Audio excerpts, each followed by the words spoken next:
Le sommet international de l'éducation du futur réunit une soixantaine de conférenciers du monde entier. Des pionniers et des innovateurs issus du monde de l'éducation, bien évidemment, mais également des êtres inspirants, issus des chemins de sagesse ou des chemins d'apprentissage et de créativité dans différents domaines. Les arts, les sciences, l'économie, le lien avec la nature, le sport, etc.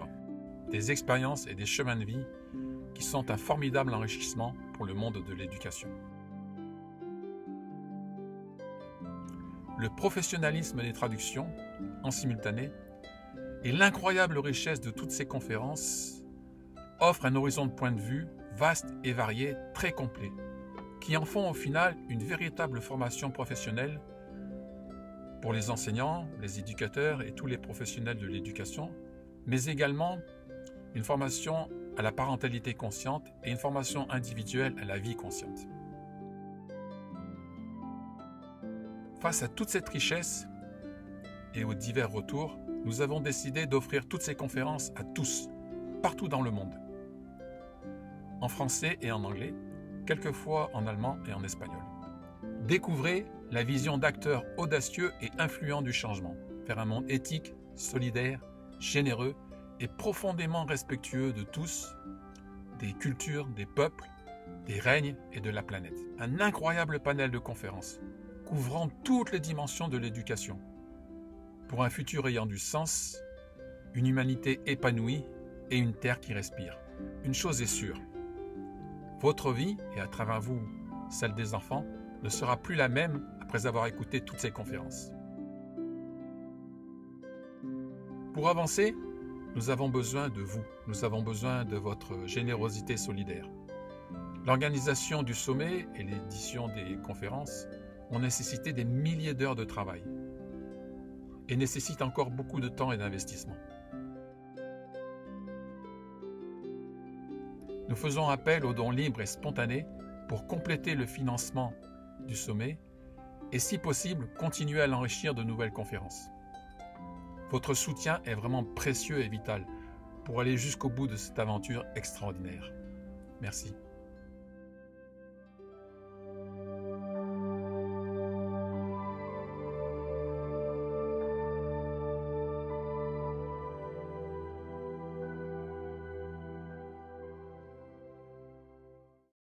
Hello, Janet and Kerubo. It's so nice. Hey, it's so nice to see both of you again. So you're both going to present a wonderful presentation on Right to Thrive and talking about emotional intelligence and building resilience through your experiences in Kenya, Nairobi, which is your hometown, Kerubo. And you're a lawyer, and I read in your profile incredibly optimistic, that your optimism just shines out of you and no one can hold it back. So that's going to be lovely to see in tonight or today's presentation. And Janet, it's so amazing what you've done in the move and the setting up of Right to Thrive. So I don't really need to say too much other than welcome, have a wonderful speech talk for the Summit of Education, and we really look forward to hearing everything that you have to share. All right, over to you two. Janet, is that you or? Yes, I think I'll start. Thank you so much, Vicky, for that lovely introduction. I just want to confirm my slides are visible. Yes? Yes, yes. Okay, Rubo, the way I asked. Yes. It's full screen? Okay, great. Let me just move this. Okay, great. So thank you for that introduction, Vicky, and thank you, Abel, for bringing us together, for bringing so many people together from around the world for this International Summit of Education, because I feel like the timing is perfect. There's so much shifting in the world right now, and I just think this is the kind of thing people can really get on board with, and people are going to recognize that we have to change the way we're educating children, and educating adults, to be honest. So I'm just extremely grateful And I know this was a lot of work, so just thank you from my heart for all your effort here. And Rubo and I are so grateful for the opportunity to talk about Right to Thrive and the work that we do with emotional intelligence. So today we're going to talk about how we use emotional intelligence to strengthen resilience in the community where we work. And Rubo will walk us through growing up in that community. And then we'll kind of circle back to me, where I'll talk more about the emotional intelligence aspects, because I've been training on that for, I don't even know how long, 10, 15 years. But it's our belief that the key to happiness for children is really in them understanding their emotions and being able to manage their emotions and then engage with the world using their emotions and have healthy relationships. So for us, it's really important that we share this information with everyone, because we've just learned a lot along the way. So I think I'll start with, oh, is it not advancing? I don't think slides are advancing. Okay, so as Vicky said, my name is Janet Patry, and I'm the executive director and the founder of Right to Thrive.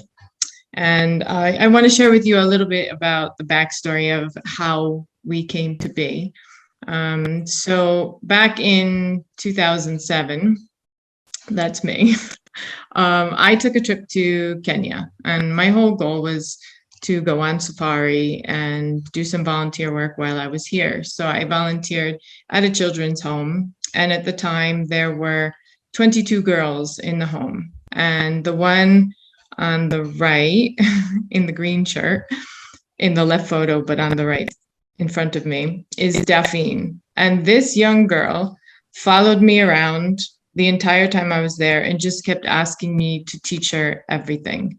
These girls were not in school, and I didn't know how to navigate the schools in Kenya or do anything like that. So I just went and got a piece of wood and painted it black and bought some chalk, and we sat out in the backyard and taught each other things. And this was the beginning of school for some of them. Some had already been in school, and then when they were taken to the children's home, they were pulled out of school.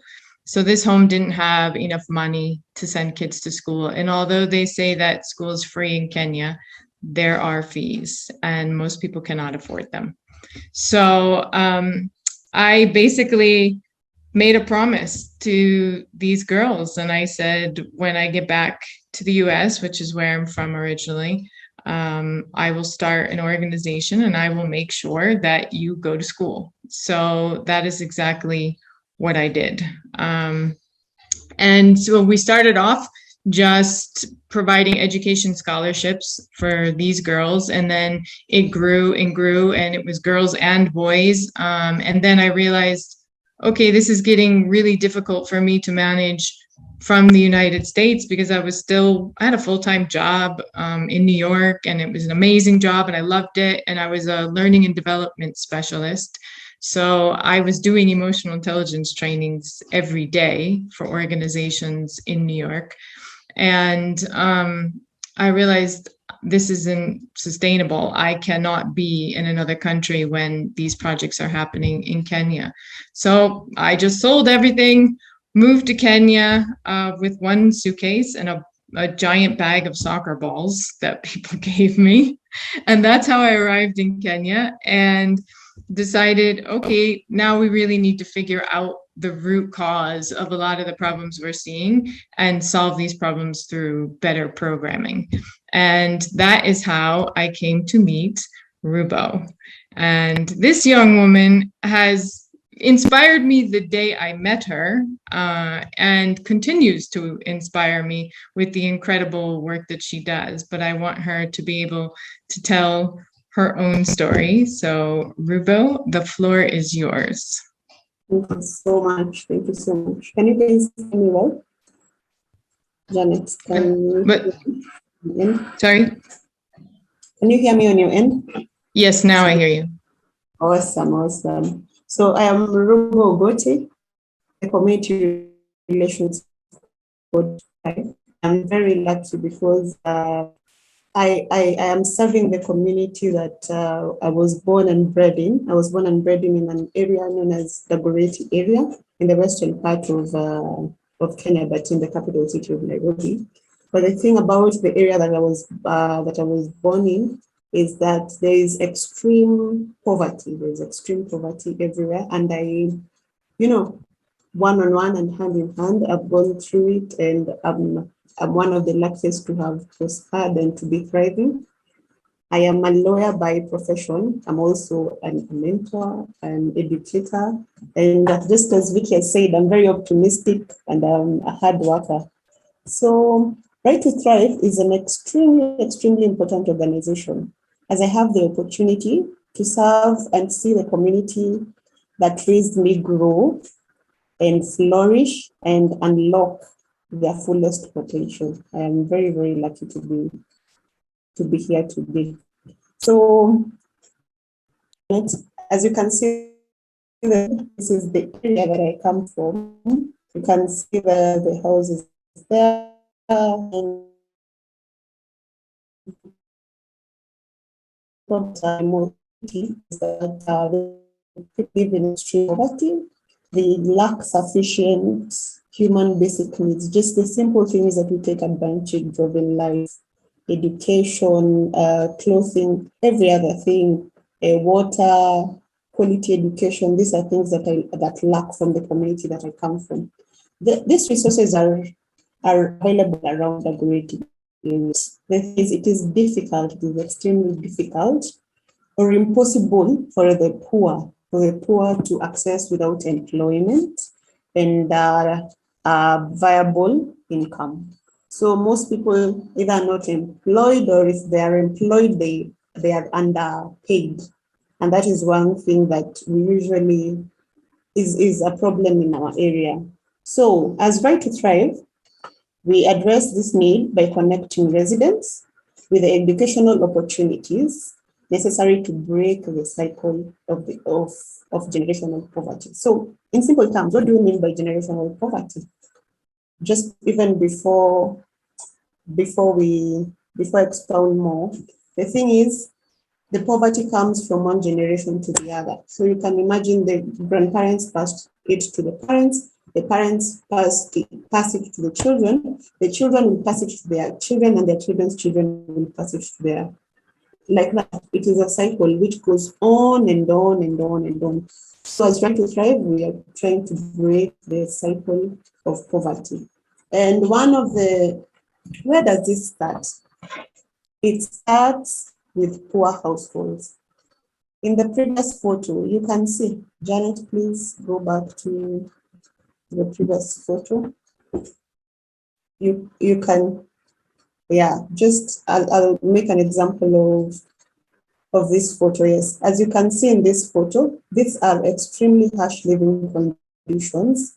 There's limited access to electricity, or if there's electricity, it is usually on and off. There's violence against women.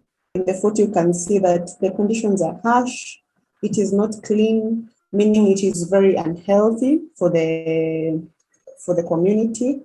Even having a small business, you can see the women selling a few things here and there, but maintaining the small business is next to impossible, because first of all, our taxes are extreme, and everything is quite expensive in our country. So you can imagine that someone lives in an unsanitary environment, someone lives in a hardship area, and there is also financial hardship. What brings about financial hardship in Nairobi, in the great area specifically? There's lack of skills.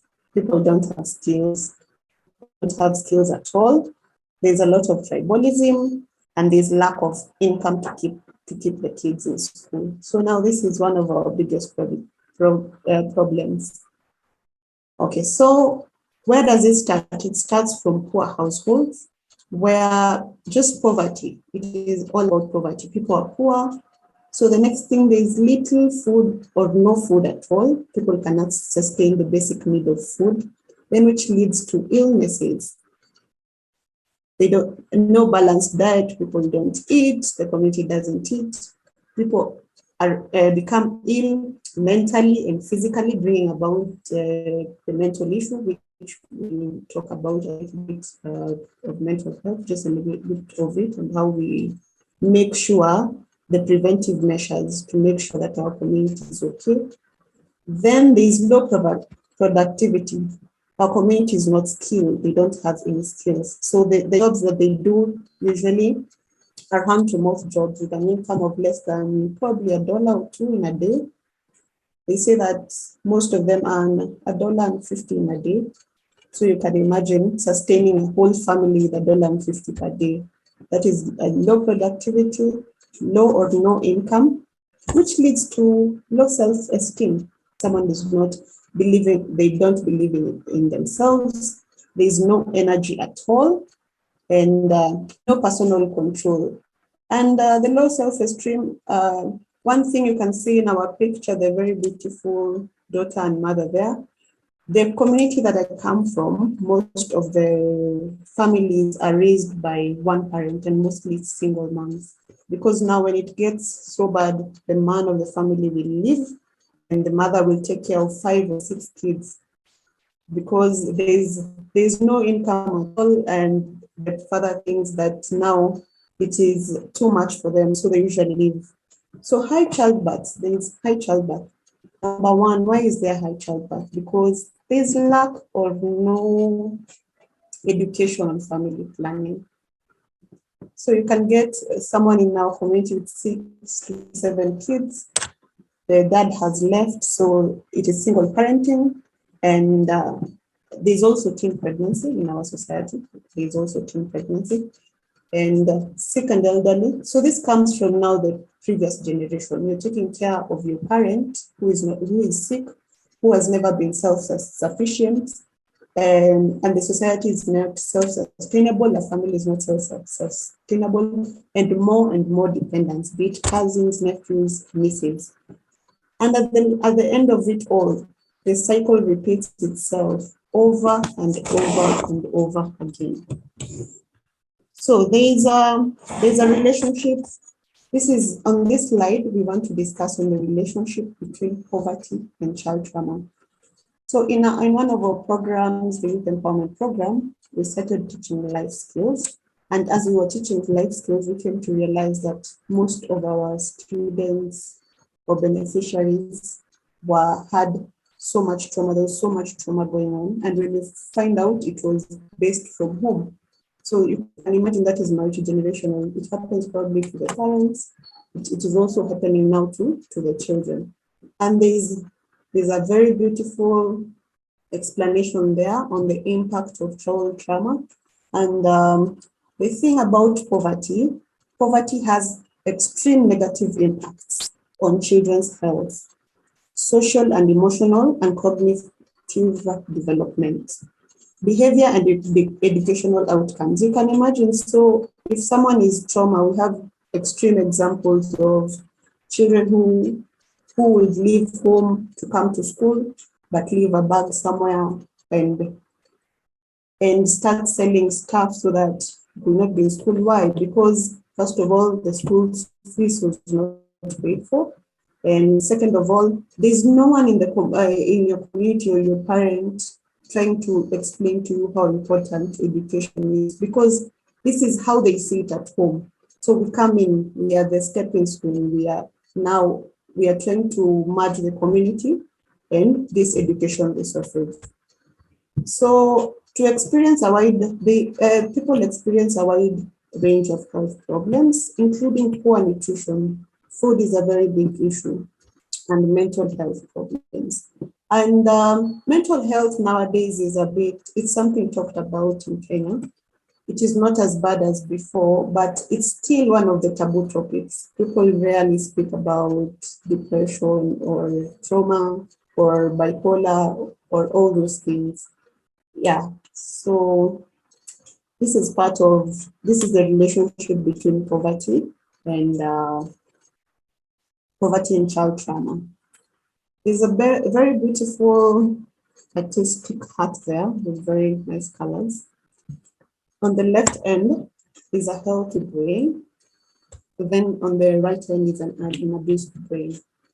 So as you can just see, there's a bit of red, there's a bit of yellow and purple, and even by the colors, when it gets to the healthy brain, it is extremely colorful. Then when it gets to the abused brain, it is more or less dull. So this is what happens. The PET scan on the temporal lobes shows that of a normal child. This shows the regions of high. The regions of high are the specific ones in red, and the blue and black are the activities. So at birth, only primitive structures such as brainstem are fully functional. So at birth, an early childhood experience via the circuits.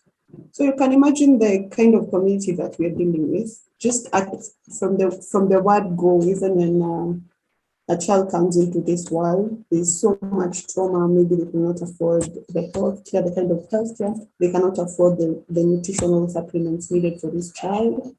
So you can imagine this is the brain of a healthy child. But the kind of children that we deal with the abused brain is this brain of this is an example of a brain of an orphan who was institutionalized shortly after birth, which shows the effect of extreme deprivation in infancy. So it is just an example. And most of these children suffer from emotional and cognitive problems.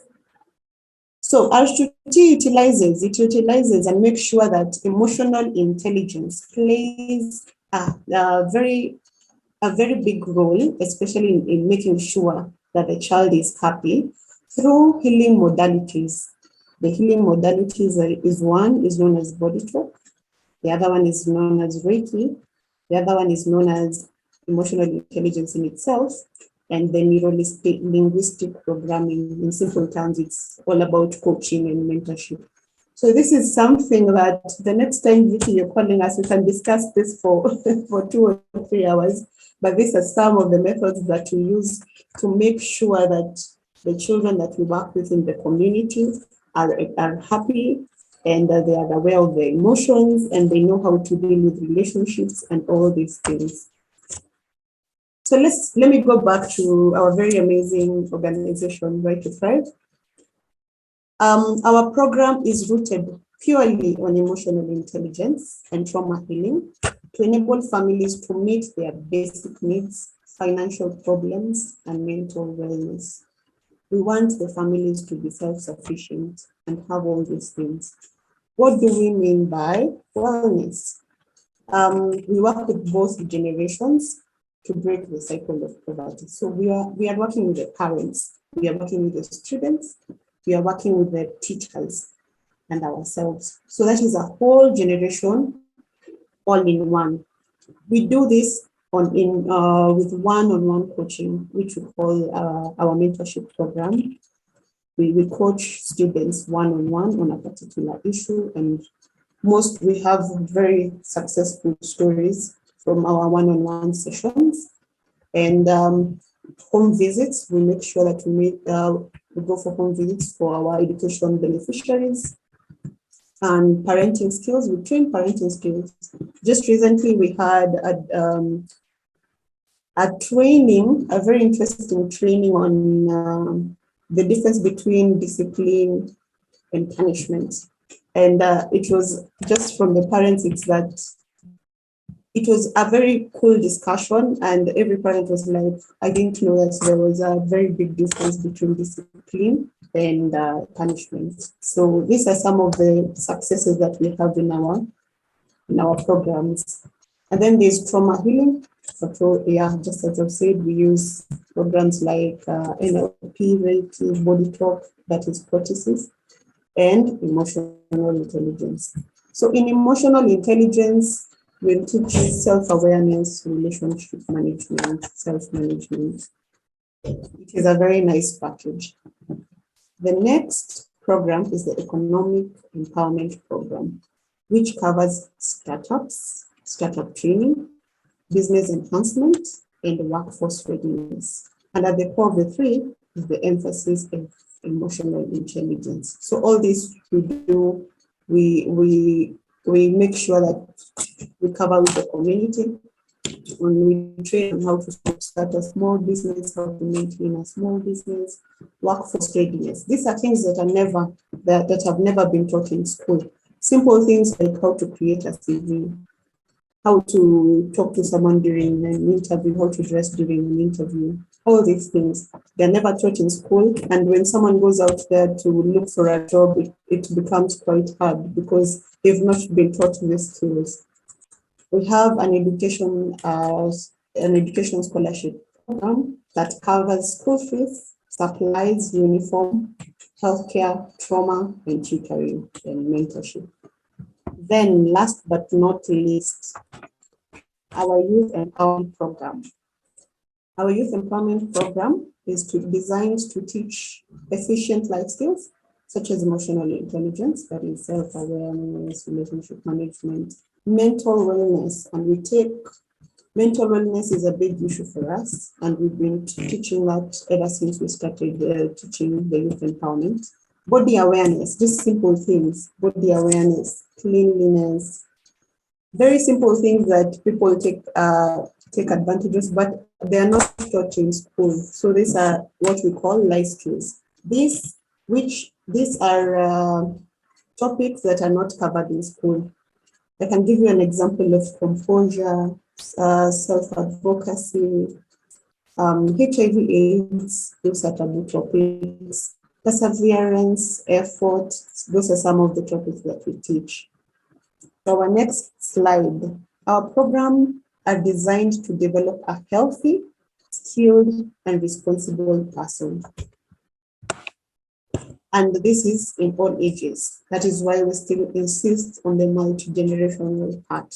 So a child should be healthy, skilled, responsible, the parent the same, the teacher the same, and even us the same. So what do we mean by healthy? Healthy is in terms of body, mind, soul, and also relationships. What do we mean by skilled? The formal education. Just as Janet has said, our education system, they imply that it is free, but it is not. Most of the people cannot afford to take their kids to school because there are hidden charges, and the moment you're in school is when you'll be asked for development fees and stuff. Then skilled also in life skills. We want to teach the kids to be self-sufficient. We want them to have, even if it's the minimal behavior change, and we want them to be emotionally aware and have emotional intelligence. Then a responsible person, a person with strong values, and a person with community engagement. All this is rooted in our emotional intelligence training. Yeah. So what's our mission? What is the Right to Thrive mission? We have talked about this before. This is to break the cycle of poverty through multi-generational empowerment. To break the cycle of poverty through multi-generational empowerment. So as you can see in our slide, there are two young, very lovely sister and brother there. We want to improve child development and education and life skills. Then the next generation, which is their parents, help parents be better caregivers and infants. How to do this? By our trainings, the emotional intelligence, our economic empowerment trainings on how to start small businesses and the rest. Then after that, we promote family empowerment that enables both generations to rise out of poverty. You can see now the picture, you can even see the very beautiful love story there of the family, where now all of them are empowered. Then afterwards, we work with both generations and we enable future generations to continue with a new trend of thriving and to flourish and to unlock all their potential. Even the picture can show you, the colors can show you how beautiful. And we have done this with our kids in the schools that we have our trainings in. We have seen that this is very possible. Okay. So Janet, the floor is yours. Thanks, Rubo. So now I kind of want to walk everyone through what emotional intelligence is at Right to Thrive. And really breaking the cycle of multi-generational poverty takes years. I think we thought we could teach some skills, teach business skills, and businesses would thrive. And that was not the case, because what we started to realize is that people didn't have the capacity to learn. And it's, in some cases, of course, it's they can't read or write, but in other cases, it was this trauma brain that Rubo showed you the image from, where nothing could be processed and nothing could be filtering and applied in their lives. And so we realized we have to dial this back and we have to go back to our roots. And so every time we introduced a program that we thought was solving a problem, so just teaching business skills, we realized, oh, you know what would really help this is emotional intelligence. Because essentially we have to do a lot of deprogramming and reprogramming. There's this whole programming that takes place in the school system of basically how to be small and how to just memorize and regurgitate information, but not really be able to apply that information. And so this emotional intelligence journey for us has been a delicate balance of helping our community heal in mind, body, spirit, so that they can learn and then develop the skills they need to be self-sufficient in life. And so this is where we started incorporating emotional intelligence into everything. And when I talk about this, I'm referring to the book that was written by Daniel Goleman. And now he took this research from other people that had been doing research. They were psychiatrists that were doing research on emotional intelligence for years and years. But essentially, the way that you define it is it's an awareness of your own feelings and actions and how they affect those around you. That's the most simplest term. It means that you value others, you can listen for their wants and their needs, and then you can empathize and connect with them in a variety of ways. And we saw such disconnect among our students. And then once we started going into the homes and really assessing the home situation, we started to realize there was no connection between the parents and the children. And a lot of times the parents aren't even coming home till 9 or 10 at night because they're working multiple jobs just to get something to eat. They begin cooking at 9 p.m. And that's a whole long process. So it's a very difficult life for these people. And we thought if we can give them the emotional intelligence skills, everything else eventually can fall into place. It's the foundation that they need. And so there are studies that have been done that people with high levels of emotional intelligence have greater career success. They foster stronger personal relations. They have effective leadership skills, and they are healthier than those with low emotional intelligence. And it can help you thrive in life in a variety of ways. It enriches relationships. It deepens your connections with people. It engages both sides of your brain. School typically only engages the left side of your brain. So we need right side for problem solving. It literally makes you smarter. And we have seen that with our students. They have gone from low performing to high performing in the same system. We have not changed the system yet. Our program is after school. So they go through the system until about 2 or 3 in the afternoon. And then with us, we do a little deprogramming and all these activities to awaken the whole brain. And so it can it improves their self-esteem, makes them more confident. It helps them be a better team player. It makes people more likable because they're more authentic. It improves overall health, effective communication. It helps people have empathy for others, which is a hard thing to have when you are growing up in a really difficult circumstance yourself. Problem solving becomes much easier, and it increases intuition, which leads to better life decisions. And at Right to Thrive, we recognize that there are tons of different types of intelligence. Unfortunately, the school system doesn't recognize any of these. And they also don't have the tools and resources to really promote different types of learning. It's basically a teacher standing at a chalkboard, writing everything out, student writing it all down, memorize, regurgitate, never apply. It's never applied learning. And if you have a traumatized brain, you can't even memorize what is being discussed. So it's very difficult for them to learn. So in our after school program, we incorporate all the different types of learning. So we'll do creative, fun things like painting. You know, we have a lot of art projects that we do, or for teaching problem solving, we teach it through something that's 3D, so they have to use their hands.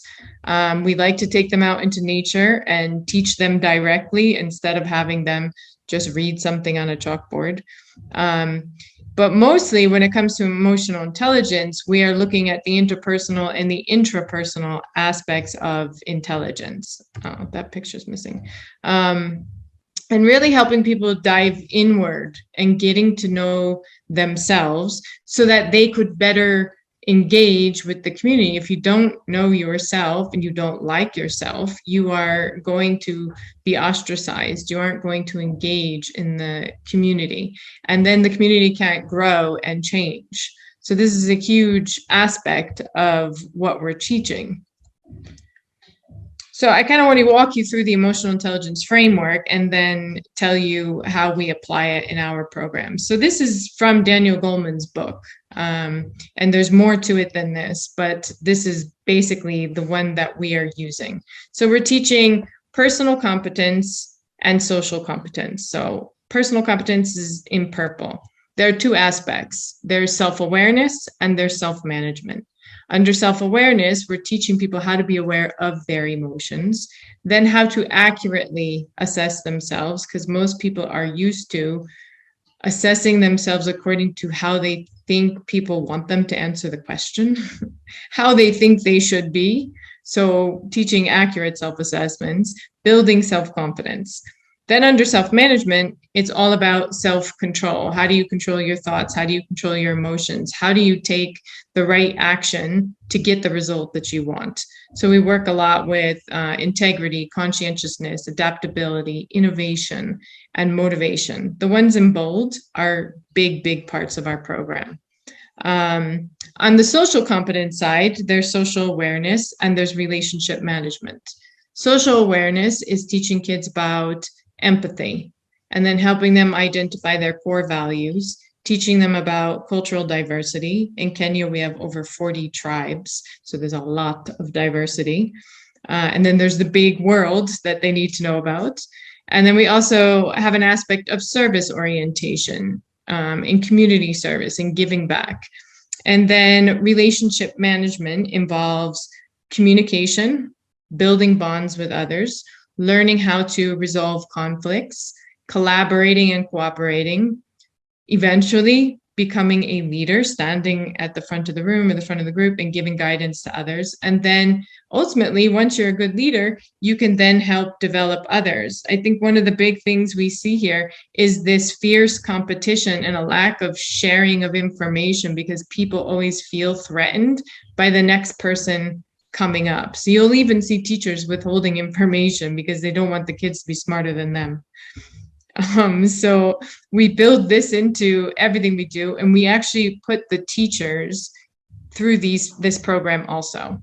So we partner with other schools, and we don't have a school of our own. We partner with schools, and so we train the teachers that work at the school, and then we run the after school program.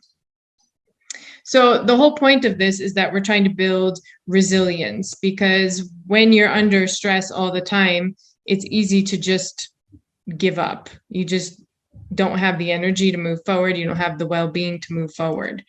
And so resilience is really the process of adapting well in the face of adversity, trauma, tragedy, threats, family and relationship problems, serious health problems, and then workplace and financial stressors for the parents. So we go through all four aspects of emotional intelligence with the kids And we do it with the parents, and we do it with the teachers, and then we open this up to the community. So anybody who's interested can attend. Sometimes we partner with other local organizations, just trying to get the entire community aware of these things. So when we're referring to self-awareness, it is all about being able to identify your feelings and name them. What is this feeling I am experiencing?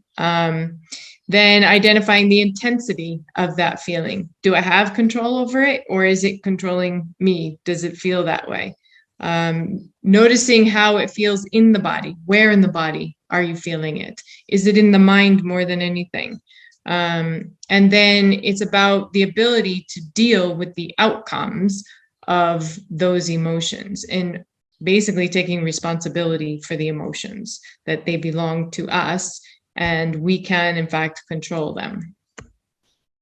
So some of the activities that we do are mindfulness, writing and reflecting. So we have an emotional intelligence workbook that the kids get, everyone gets, whether it's with the students or the parents or the teachers, everybody gets the workbook. And we take them through this process of writing and reflecting and seeing how they've learned and grown over time. And then for the students, we're comparing this to their school marks and seeing if those marks are improving.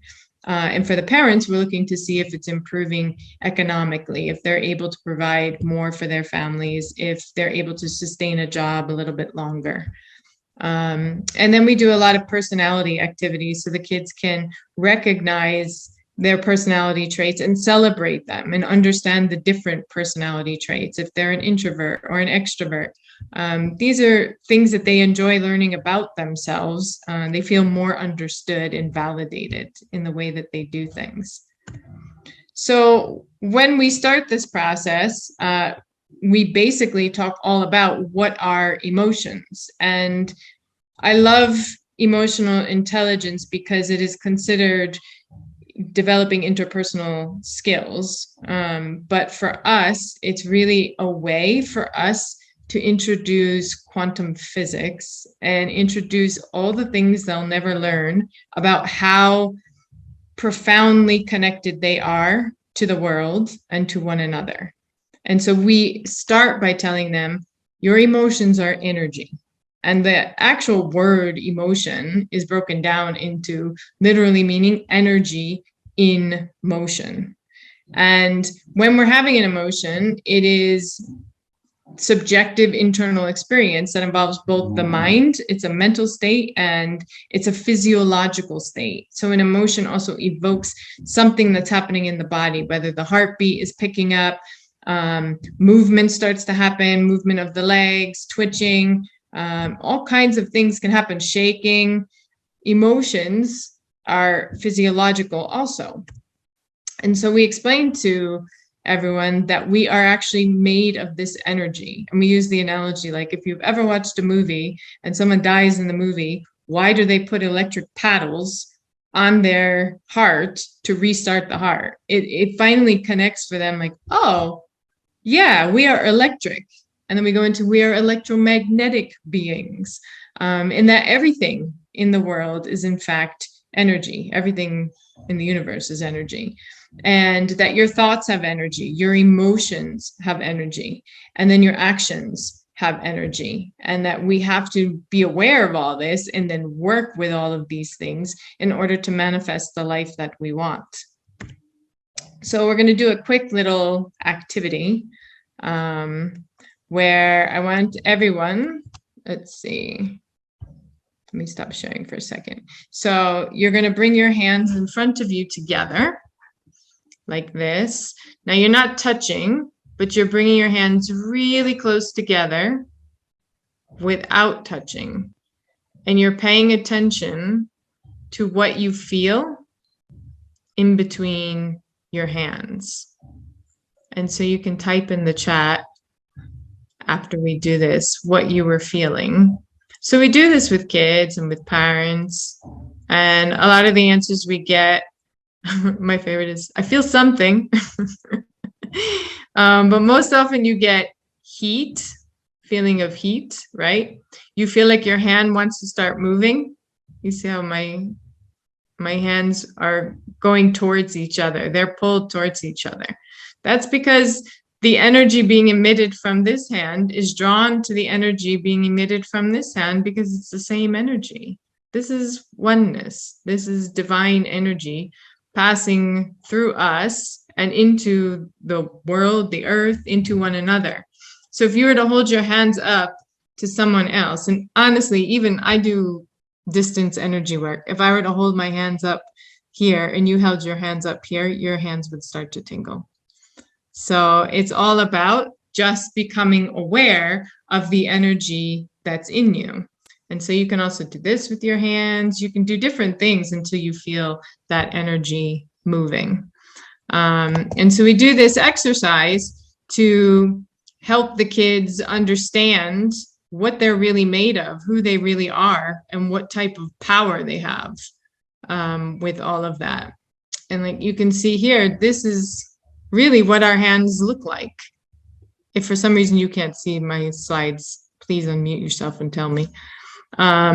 So your hands actually look like this. You are made of energy. You are an electromagnetic being. You are drawn to this energy everywhere you go. And sometimes you can feel that in nature. Sometimes you can feel that when you're in groups of people and you pick up on this energy wherever you go. You're also putting this energy out into the world. So now that kids understand that emotions are energy, we show them the emotional scale. There are many variations of this online. This is the one that we feel resonates best in our community. While certainly people struggle and it's low income, they all basically do have a basic cell phone. And so we used not necessarily a smartphone, just so you understand, but a basic cell phone. So we use that analogy when we're trying to teach them about how emotions and frequency work. So we've color coded the scale, and down at the bottom, you can see a darker gray. And these are low energy emotions of like helplessness, depression, fear, shame, guilt. And so if you're feeling these emotions, your energy frequency, I mean, if you're going to measure it by megahertz, it's somewhere between 20 and 100 megahertz. But really, if you look at bars on your phone, if we compared it that way, you don't have any bars. You don't have access to the network, right? The network is there. The network is always there. It's just you don't have access to it. So I was asked them, if you don't have access to the network, what do you need to do if you have to make a phone call? You have to actually move. You have to change your location and find the place where you can align with the network. So we kind of use this analogy explaining that if we think of the network as the grand universe and oneness or God, it depends on what group I'm working with. I try to find out what word they use, and then we talk that way. And we explain that if you can't connect, you have to get yourself into alignment with that network so that you can make that phone call or you can receive that phone call, that information. And so that's very often is just moving your body. You don't have any energy, so you're in bed, but it helps to get up physically out of the bed and move the body and generate some energy. So then if you move up the scale, anger, revenge, jealousy, anxiety, these are still lower energy emotions. And so you have maybe one bar here. And so if you're thinking about how you're connecting into divinity and getting wisdom from the universe, you're only getting one bar. So you're only hearing every couple of words of the messages that are coming through for your divine purpose. We go up a little more, it's lighter gray. This is pessimism, doubt. So you kind of, every time you get excited about something, but you go back to, oh, but that's not possible, or you get frustrated easily. So this is all about teaching the awareness of the level of frequency associated with these emotions so that you can figure out how to move yourself up this scale and to fully connect into the network. So the next level is optimism, hopeful, contentment, acceptance. And now this is 3 bars. You can have a full conversation with 3 bars. It might cut off every now and then, but you can fill in the blanks. And when you're here, when you're in joy, happiness, positive expectation, and belief, you're pretty much receiving almost all the information you can possibly get. And when you align with bliss, love, gratitude, empowerment, freedom, and passion, you are fully connected in alignment with the energy that created you. And so your emotions are your guidance system to how connected you are to the most important aspect of yourself, which is actually the energy, the non-physical part of yourself. It's just that these things are passing through a physical body and you're experiencing them in a physical body. So this is how we kind of introduce things that take you beyond the natural or the normal science that you're going to learn in a classroom. And for us, it's really important that kids understand what they're feeling. There's so much constant telling them, you know, not to feel or to just sit down and be quiet, and just this oppressing and not allowing them to freely understand and explore their emotions and why they're feeling this way. So then we show them these images. And this is all from a study that was done where the researchers used stories, video, and pictures to provoke emotional responses in subjects. Then they used machines to measure where in the body they experienced those emotions, and they came up with this incredible mapping. I've reduced it for the sake of this training, but you can look this up online. It's incredible. So I've just segmented it into 3 main ones. So you've got happiness and love, and you can see the heart center is completely lit up here, right? The head, everything here is very well lit up. I always make jokes about the region here, the pelvic region being lit up, because if you are in love and you are looking to procreate, that center lights up. But if it's just, you know, friendship, love, these 2 areas light up here. But this is creation energy. It's beautiful. It's magical. It's incredible. It's fascinating that humans can come together and create another life. So you are in what we call coherence. If you are in this state, you are in coherence with someone else and you are connected. But when you're in anger, fear, and anxiety, if you look where anger, it's coming out through the fists, right? There's a lot of energy coming out through the fists. That's high energy. That's why when people are angry, they throw punches or they punch things, because all the energy is here. And we always show emojis of like fire coming out of someone's ears and head when they're emotional, because this is where anger is trying to exit the body. Fear sits in the chest also, but you can see how it's a lower energy. This one is more a 5. And so it's a bit more paralyzing. You see how there's like no energy that's taking you somewhere else. Fear is very paralyzing, and you stay with it and stuck with it. And over time, that becomes this prolonged anxiety that's just sitting in the body. And the way that people describe this feeling is like the wires are all crossed and nothing is really making sense at this point. Nothing is clear in the mind.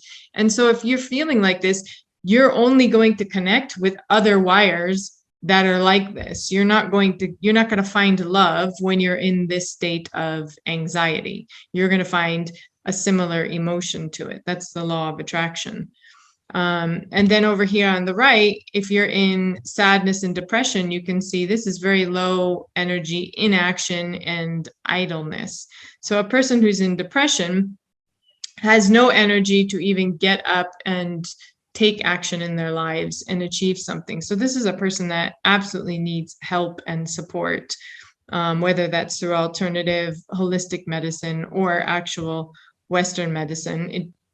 I'm not differentiating. I think at this point, someone needs to intervene and help this person get themselves out of this situation, because their battery is too low. Nothing is going to pull them out of this. And so this really helps kids to see where they are on that emotional scale when they see how it's physically showing up in their bodies. So then we talk to them about how the frequency within us is like a radio signal. So first of all, on the left side, you can see that our energy field extends a good 6 to 8 feet out from our bodies. And then we have like this vortex energy coming through above us, and then from below, from the earth. And so without getting into things like chakras and meridians and things, the school would kick us out for talking about, we're just talking about science. This is an energy field. We've already proven it when we did this exercise.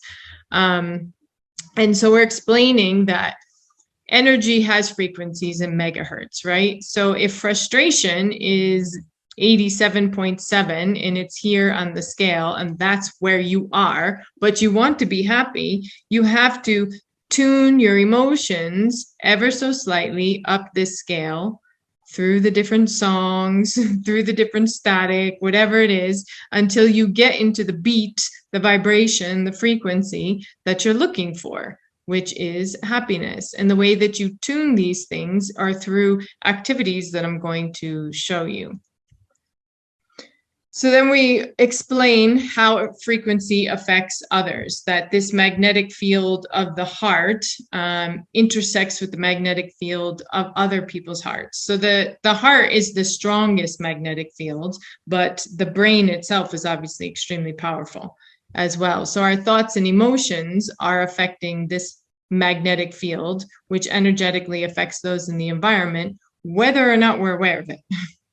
But once you become aware of it, you start to want to control your thoughts a little bit more. You want to think about things that get you excited and up the emotional scale.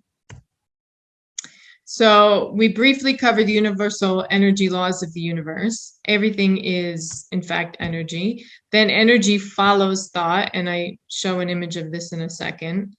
Thoughts and emotions are directly linked, and emotions are energy in motion. So therefore, you get what you focus your thoughts upon. And so if you're feeling sad, you're going to attract sadness. If you're feeling happy, you're going to attract happiness. If you're looking around and acknowledging love and celebrating love, a lot of times when we're looking for love and we don't yet have it, we look at other couples in love and we're like, gross, get a room, things like that. We don't look at it like, oh, I can't wait to have that someday. Oh, visualizing, that's going to be me. I'm going to find love like that. Instead, we're looking at it saying we don't like it when it's the thing we want. So being able to look around for love and celebrate love is how love comes to you. So teaching kids all about this and how they'll start to notice if they wake up in a bad mood, somebody else will be in a bad mood when they get to school, and that bad person in the bad mood wants to start a fight with them. They start to see these connections, and then things still happen, but then we can talk to them about, well, what happened and why, and at what point could you have done something to shift your emotions? So it's all about the awareness. So now we're shifting from being aware of emotions into management of emotions. So the management of emotions involves knowing, understanding, and accepting yourself, and then having the ability to recognize and then regulate those emotions, just managing the emotions, and then resist unhelpful impulses. So you're angry, you're frustrated, you want to go break the TV, that's going to have long-term repercussions. And so being able to stop yourself and say, okay, let me go for a walk. Let me do something else. And in this picture, the kids are doing something called the cortices technique, which is part of body talk, a holistic healing modality. And we're going to do that in a minute.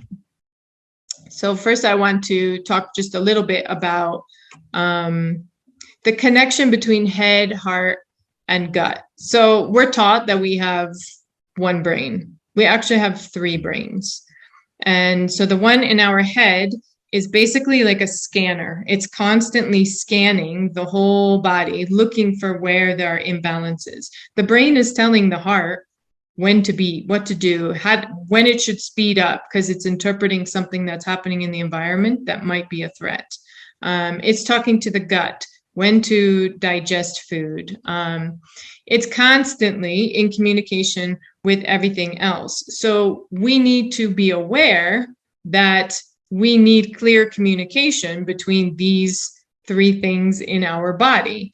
So when we do this tapping exercise, as we're tapping on the head, we are telling the brain, scan the body and find the imbalances. Then we're tapping on the heart to restore communication between the head and the heart. It's also called coherence. And then from the heart to the gut, so that we are, in our gut, we are digesting life. So essentially, if we're having problems in our gut, we are struggling with the things that life is throwing at us, and we're having a hard time digesting it. So if all these things are emotionally and physiologically imbalanced, then the gut can process foods and keep what it needs, keep the nutrients, right? And then get rid of what it doesn't need. And so we're going to practice an exercise called the cortices technique. It takes 2 minutes. So you can do this with us. Let me stop sharing. Okay, so this one is, it's called cortices because we're going to touch the entire cortex of the brain. So you're going to start with your left hand on the back of your head.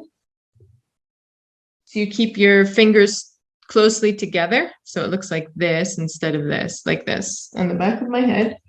And with my right hand, I am going to spread my fingers and tap so that I'm reaching both sides of the brain, right and left. So I lightly tap. And while I do this, I take a deep breath in. And now I exhale and I tap on the heart. And I keep exhaling. The key here is to completely empty your lungs. And you move your hand to your navel. So now you're just tapping over your belly button. Okay, and now we do this for 2 breaths. So this will be our second breath. Inhale. As you begin to exhale, move to the heart.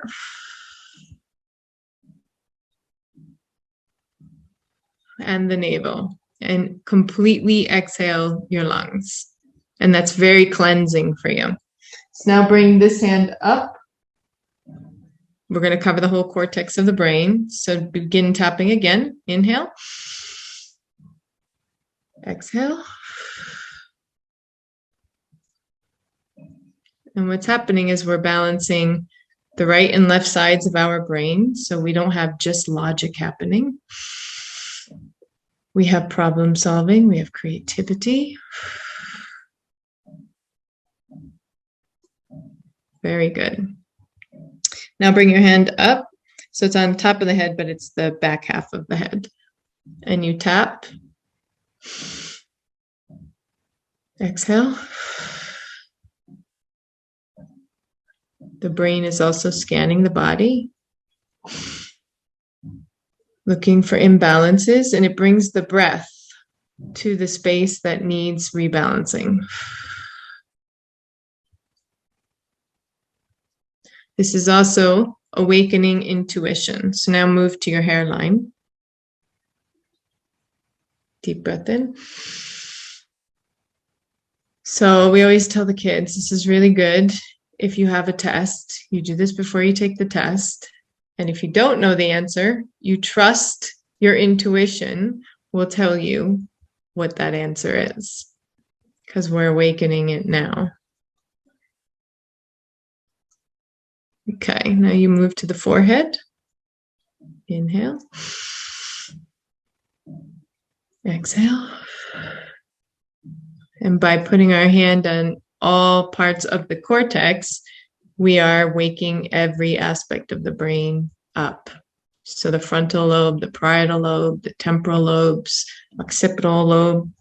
So now you put your hands on either side of your head. This is your limbic brain, or the temporal, and this is your emotional brain. This is why when someone has received bad news, they go, oh, it's an emotional response, and they're trying to soothe the brain because it's too much to bear.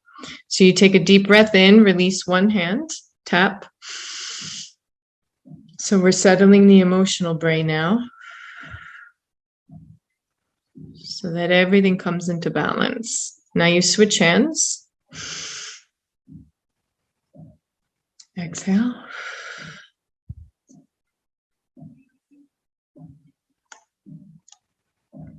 One last deep breath in. And exhale. And you release your hands. So again, this is called the cortices technique. And this is very beneficial for one, just relaxing. I don't know about you, but I feel really good right now. And balancing the brain, the right and left sides of the brain, so that your thinking improves, your memory, your concentration. It reduces stress. It relaxes you physiologically, and you'll just function more effectively. So that is one way we teach kids to manage their emotions, doing the cortices technique. It can be done as many times as you want in a day. You can't do harm doing it. I do it before every meeting. So other things that we do, so you can see the image on the left where we have a lot of negative thought processes. I can't do it. I'm not worthy. I have to be perfect. Nobody loves me. So we do a lot of reframing activities. So we first sit and we identify, what are these thoughts we're having most of the time, and are they serving us well? And then we explain that these thoughts have a frequency. The image on the right is showing how the thoughts have a frequency, right? So when you're thinking something, if you're repeatedly thinking, I'm not worthy, I can't do it, those are the results you're going to get, because this is the energy that you're putting into the world, and you're going to get a matching energy back.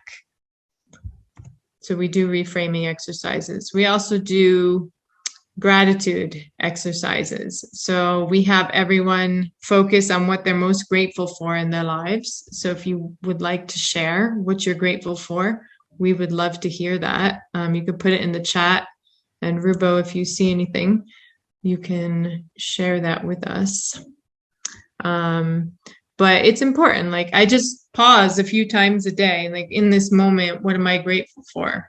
I'm grateful for all of you for listening. I am grateful for life, for health, for the work that I'm blessed to do, for my family. And you see, I can keep going. I can go down a very long list. But being in a state of gratitude actually elevates the frequency of your body. And so you attract more things to be grateful for.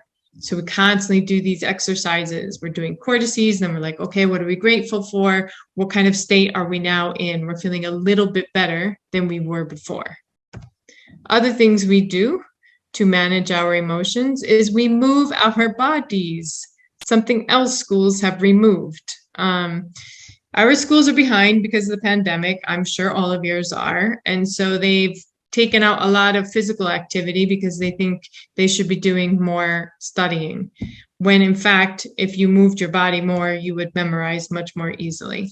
So on the left, they're doing an activity where they're shaking out energy from all four limbs.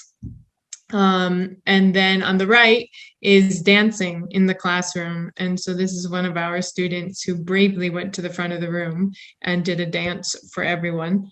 And we see this. We see self-esteem really rising through this program. And someone who sat in the back and would never dream of dancing in the front of the room recognized she has this talent and got up and danced beautifully.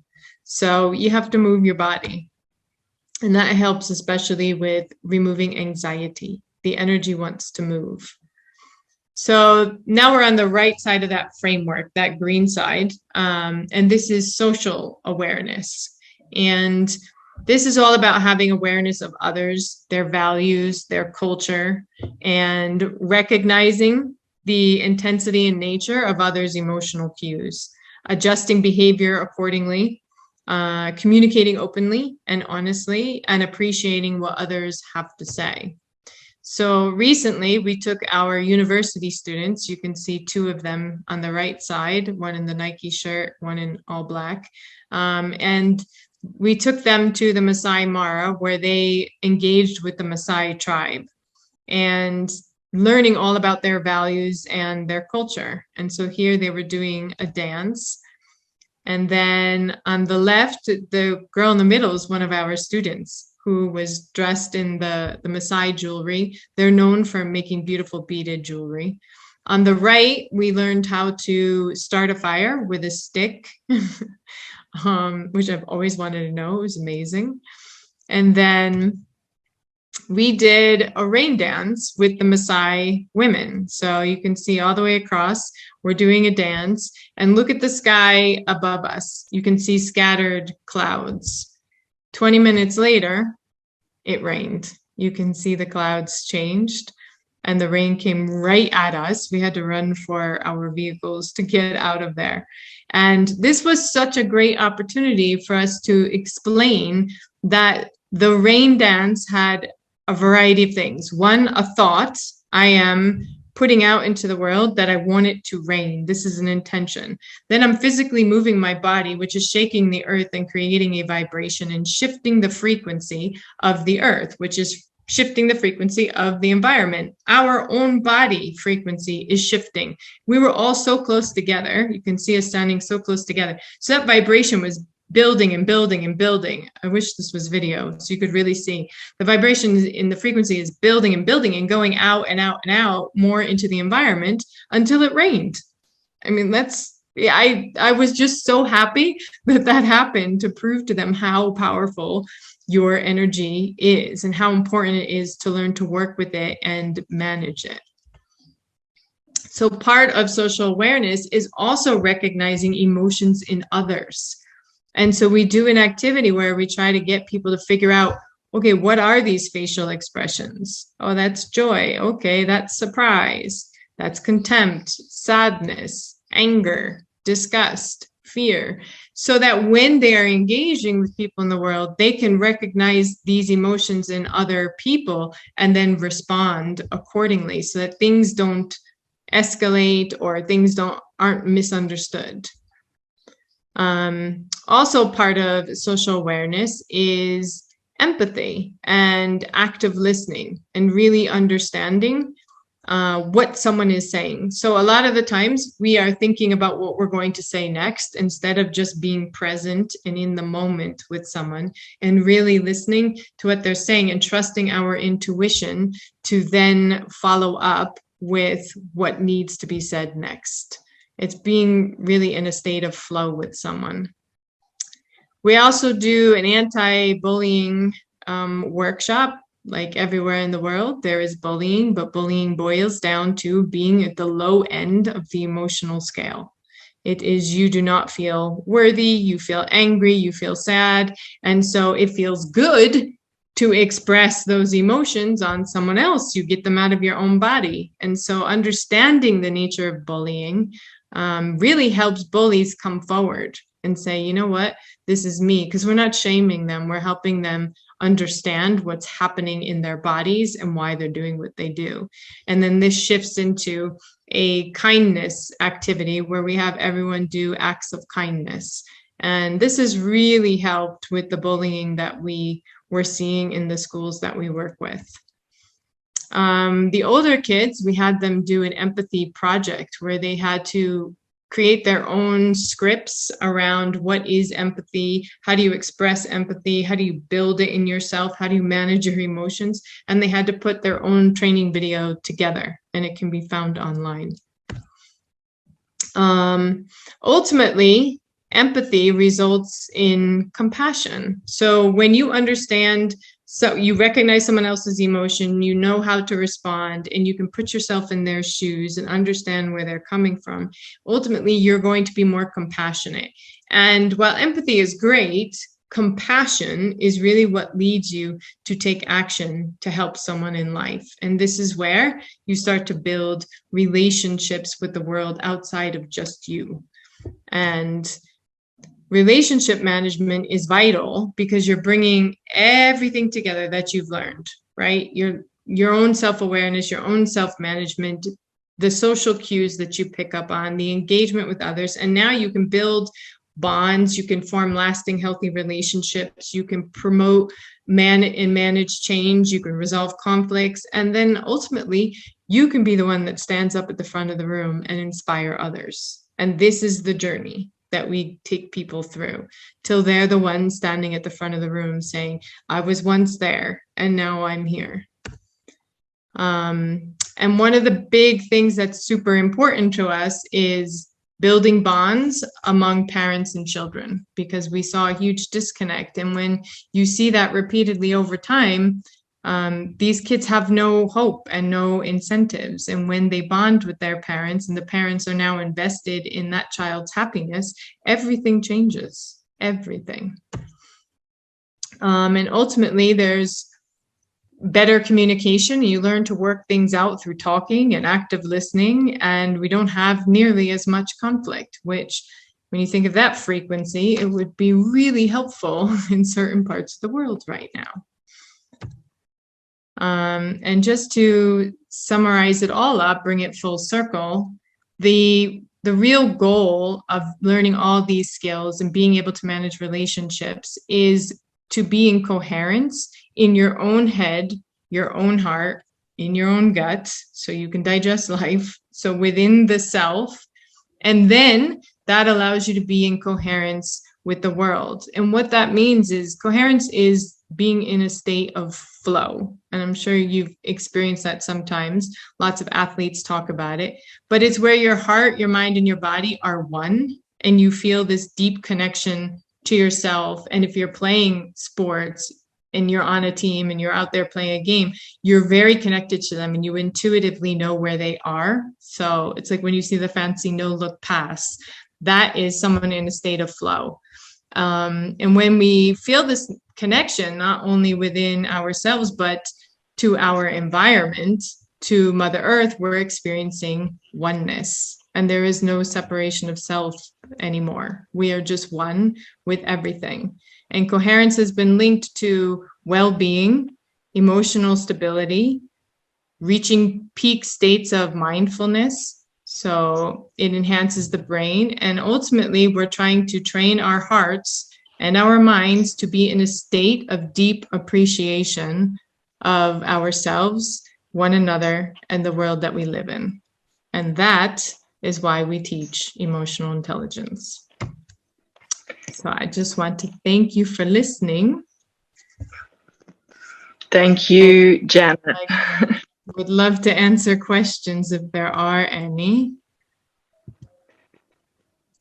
So, Janet, we don't have any questions just at the moment, but there are quite a few comments saying how wonderful your presentation has been, and Rubo's. And I mean, personally, everything that you've covered, given the work that I do in schools, it's so full and rich, and it's covering everything. And I'm just so grateful for your presentation, and Rubo, the work that you're putting into it.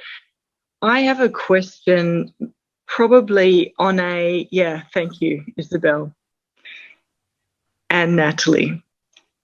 Beautiful and inspiring project, lots of wonderful comments coming in. I just have a question, maybe either of you could answer, is do you have a specific example of somebody who you just, or a family where you just have seen a big transition? And it might be a question for Rubo, given that this is from, you know, where she's been brought up and her home, whether there's someone that she can just give us a personal example of a recount of something that you know where the emotional intelligence and right to thrive has really changed their life. Is there an example you can think of? Yeah. Thank you, Vicky, for the opportunity yet again. So we have quite a number of success stories, but I'll talk about one young man. Am I allowed to name names or? Just change his name, maybe. Yeah, I know who you're talking about. Change his name. Sorry? Just change his name. Yeah, so I'll call him Stephen. So Stephen, when we went to school that worked with, we were 600, so probably 50 and 600 students, and there was one young man who had extreme behaviors, extreme bad behaviors. He will come to school late, he will not be clean, everything, he will not prioritize, he will not do his homework. So before that, we actually thought he was just being rude and stuff. Then when our team, our very lovely team, there's Joyce and Annette, we deal with programs, then I deal mostly with the community. We told the school that we wanted to get to the root of the problem. Why is this young man in this behaving in this type of way? So coincidentally, when we called him and he was like, I don't wash my clothes because most of the times I cannot get soap and get water. I cannot come to school early because most of the times I have to take care of our younger ones. So if it's preparing breakfast, I have to do it before I come to school. So of course I have to be late.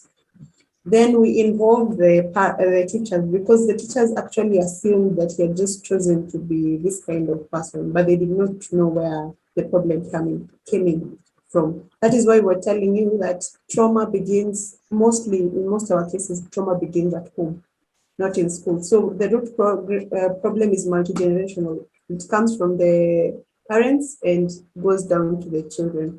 So we call the parents, and the truth of the fact, I've never kid in my life. I have never told that I love them. The same person that is sure to tell them that they will not make it in life. And we were asking her, why do you do this? Because she was like, I'm also frustrated. Life comes with its own challenges.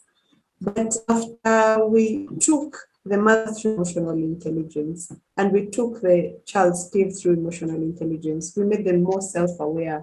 We had the now relationship management, and we asked the mother to be more empathetic to the child and the child more empathetic to the mother. But at times the mother will not have everything. So perseverance, he will know how to manage. And even the mother should not be so harsh, because even as a child, they wonder, why is my mother so harsh like this? Why is it always beating me? Because in our community, mostly the type of punishment is beating a child. The parents rarely talk to the child. And true to the fact, and for the very first time since that child was born, the mother gave him a hug, and he was like, I'm going to be a better mom. And the child was like, I'm going to be a better child. The very next exam, the child did exemplary in the exams. We did not touch any part on education. It was just all about his emotions, because he actually felt that he was not worth it. He felt that no matter effort he was going to take, the parents and the teachers will not believe in him. But just that we believed in him, the parents believed in him, and the teachers believed in him. I am telling you, he's a vibrant young man, and he's going to make it in life. That's so beautiful, and I just love the truth of that. And I'm reading some of the chat messages, people asking for the program in different countries. I agree with this is so applicable to so many cultures, including in Australia, where I'm from. I can see so much scope for what you're doing, and it's absolutely amazing. Congratulations, both of you. It's a huge undertaking, but you've covered so much ground in truth. That's what I love about it, the depth of the program. I'm sure it works really well. A lot of thank yous in what I can see, the energy and the emotion that you're sharing, and all the layers in it. Maybe, Janet, can I just ask you for one little question before we're getting close to the end today? Rubo, thank you so much for sharing that. That was wonderful. Yep, I agree. Janet, where does it go from here? I know that that's a big program you've got running, but in education for the future, where do you sort of vision this going?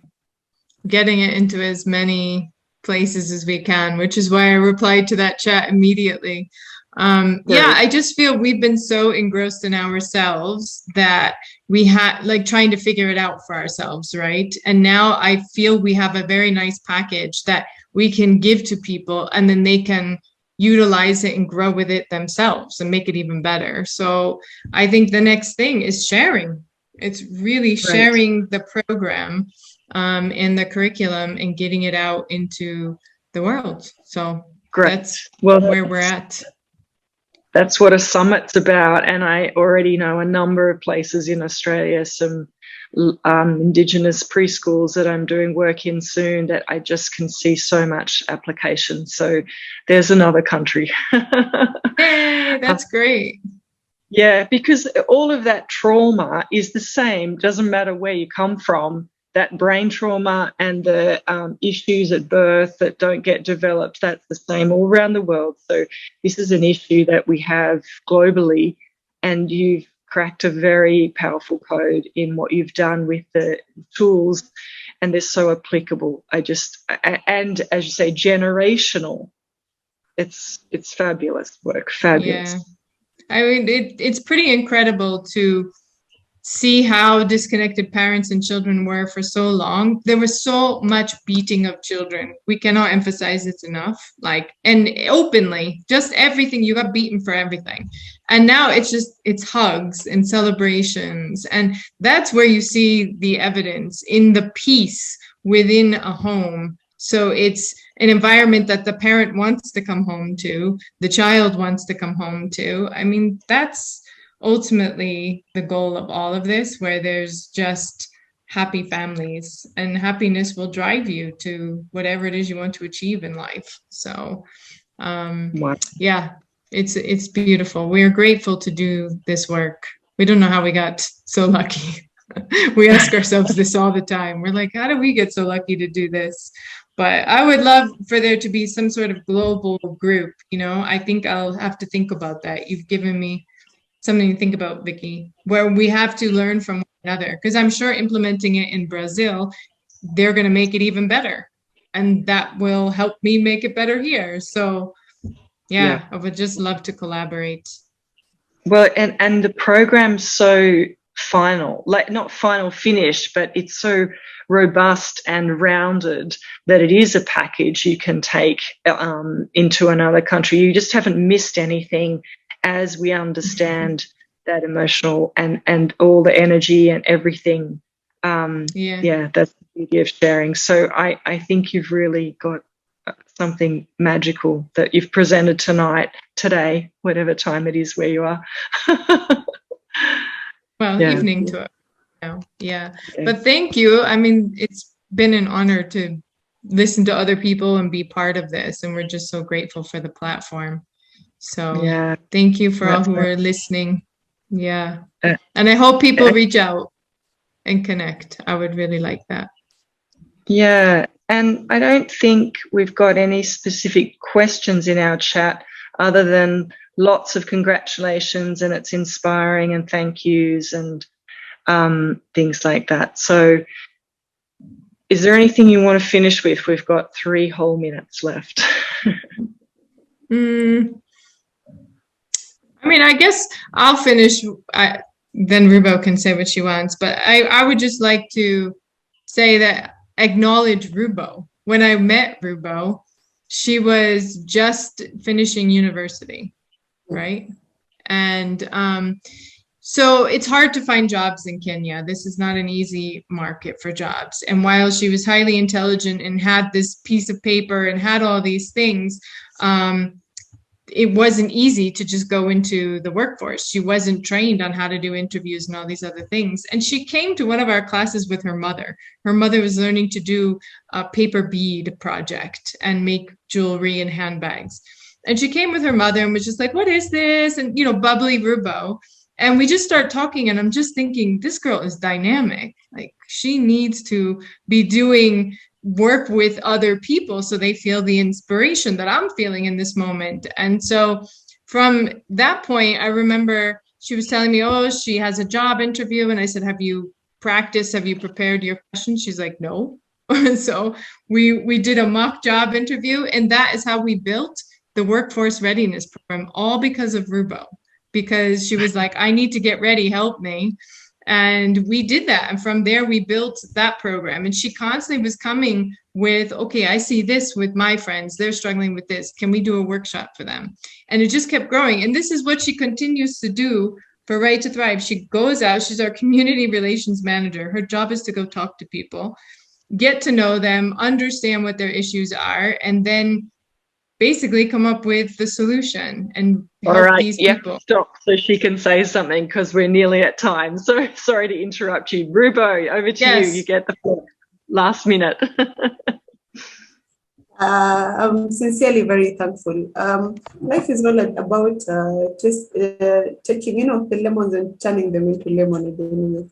So at the end of the day, from my community, very few people prosper in my community, but through our program, I've seen families prosper. I've seen more loving families, and I'm hoping to be here for some time so that I can see a phenomenal, thriving, and empowered family. Because now I'm one of those women that is looked up at in our community. Very, very extremely thankful.